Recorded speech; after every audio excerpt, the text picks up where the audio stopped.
And a two-day summit to revamp humanitarian aid and global responses to modern-day crises ended in Turkey on Tuesday. The summit brought together more than 5,000 delegates from 177 member states. UN Secretary-General Ban Ki-moon encouraged more countries to share the burden of emergency response.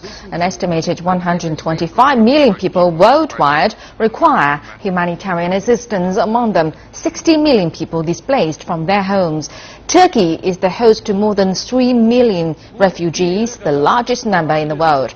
Now, correspondent Mikhail Bartovich was in Istanbul and has this report. During the closing statements, the United Nations Secretary-General Ban Ki-moon expressed his strong disappointment that more world leaders from the G7 were not present, except for German Chancellor Angela Merkel. He also urged other leaders for more engagement at this point. They are some of the most generous donors of funding for humanitarian action.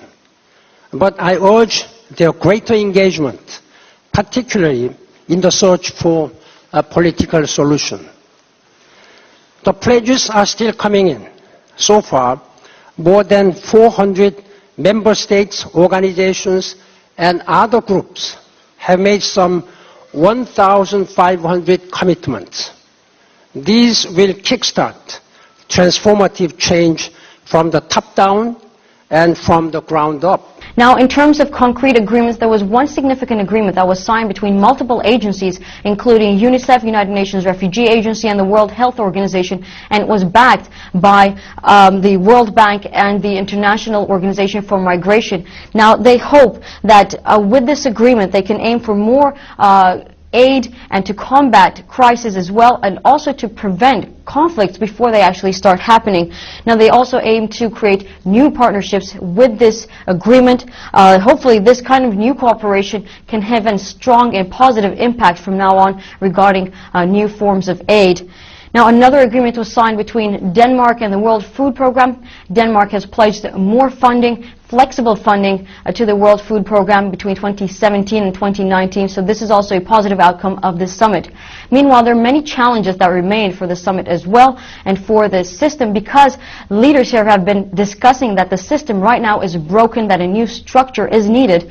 However, it's also important to note that conflicts are not the same anymore and that those who are fighting are not respectful of international law. Let's listen to what Belgian Deputy Prime Minister had to say on this.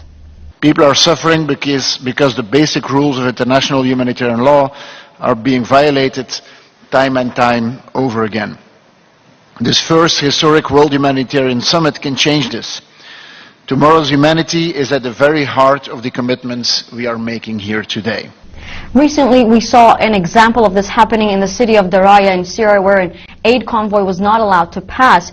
So it's clear that new mechanisms are needed, and that's exactly what they've been discussing here at the summit in Istanbul. This is Mikhail Bartovich for CCTV in Istanbul.